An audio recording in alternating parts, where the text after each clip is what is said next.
Alright everyone, we start off today talking of course about the main topic of the day on most people's minds, at least in the US, which is Donald Trump's indictment.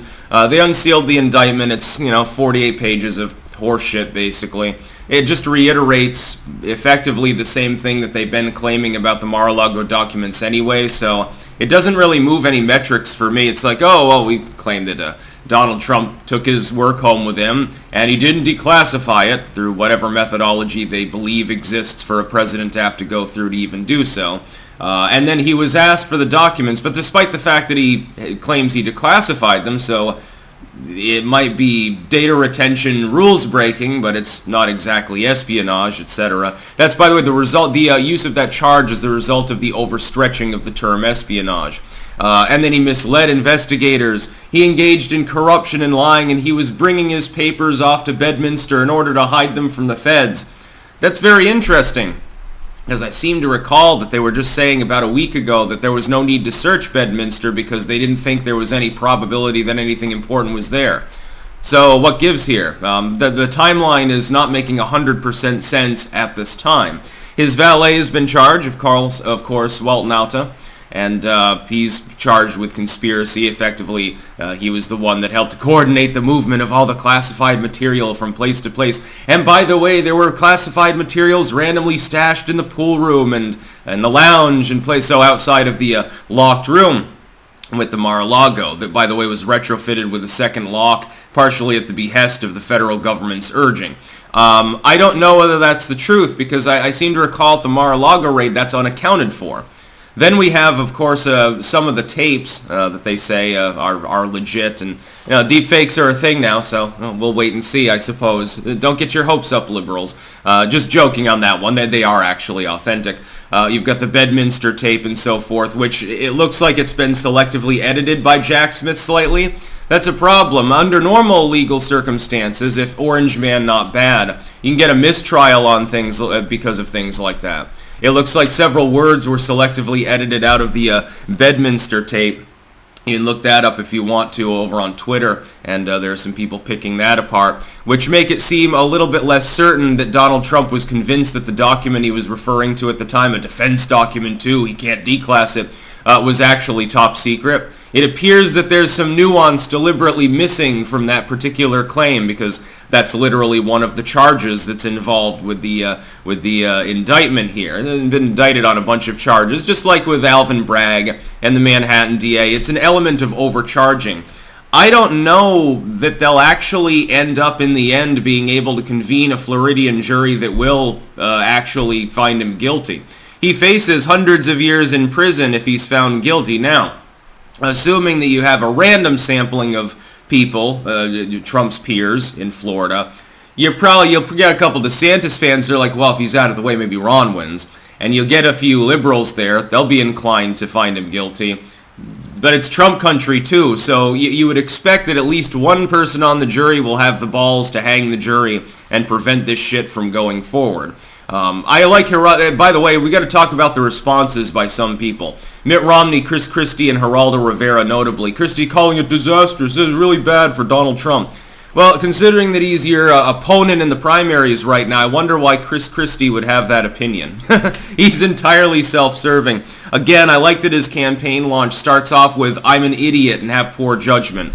That was basically his own words. Mitt Romney managed to one-up Christie. He had potentially the worst response, and his response, link in the description, he put it out as an official statement. He's like, well, Donald Trump brought this upon himself. He should have just returned the documents. Mitt, you're being disingenuous. You know as well as anyone else that if he had immediately returned the documents, he probably would have been prosecuted anyway. It just would have been a de facto admission of guilt in that case. Oh, shit. No, I've got classified shit that I shouldn't have. Here, quick, take it. The Orange Man bad. There we go. Look at what's happening in Manhattan. You think that they're not going to try to prosecute him anyway? Even Odd says that the Georgia case culminates in an indictment too. They're trying to drag him all over the country on a regular basis so he can't campaign. That's really their goal here, so that he can't campaign and they can hold it over the head of the election because they're afraid that he'll win again. And then, by the way, there's another response was Geraldo Rivera. I couldn't fit it in the title here because he's got an obtuse name. Geraldo coming out and saying, well, this is nonsensical. Trump should drop out of the race in exchange for a federal pardon and a guarantee not to be further harassed. Well, see, Geraldo, you're hoping that your fans are dumb. Some of them are, although I notice that you get ratioed a lot, so I have some faith in humanity. If that were to happen, it would, number one, be illegal for Biden's people, because it would be election tampering. You're effectively blackmailing Donald Trump if that takes place. You can't do that. You can't do a quid pro quo, Geraldo. You should know this because you claim to be an expert in literally every legal subject you talk about. Usually it's very pedantic and stupid. That would be a problem. And secondly, it wouldn't have any effect on the other cases. There's already the ongoing Manhattan case. So what the fuck that's a state charge. What the fuck would a Biden pardon have to do with that? Donald Trump, I want to warn people, is actually in danger of being incarcerated. Just so you know, though, he could possibly win a presidential election against Biden anyway from a jail cell. That would be funny. There's also a bunch of conjecture over the case itself. Well, what if he's found guilty? What happens then? As I said before, the biggest problem is figuring out how you can even imprison a former president. In my opinion, during sentencing, you would be likely to see them move not to have imprisonment. You'd be likely to see them have a stipulation that he's no longer allowed to run and he's under house arrest with a huge fine or something. That's the most likely outcome. They're trying to keep him out of the presidency. This is not about classified documents. Classified documents are the means to the end, which is trying to stop Orange Man. And again, I'll reiterate this every time I talk about the fucking subject. If you want me to believe that all of the corrupt fraudsters and crooks in D.C. and Wall Street and all of these other places, the legacy media, the bureaucratic complex, most of the federal level politicians, some state level politicians, banksters and corporations, all of them dogpiling Trump and Trump fans for years and years. If you expect me to believe that that's because all of these proven crooks all of a sudden grew a pair and started wanting to defend democracy because Trump is uniquely terrible, uniquely Hitler-esque, so the propaganda is real, oh my god, Orange Man really is bad, I have to believe that in order to justify believing that the system right now is not simply persecuting someone that they're one part afraid of and one part pissed off at. I think the latter is the case. So I'll be keeping in touch with this news. If there's enough updates today, I might have to do an extra live stream, actually. I'm hoping not, though.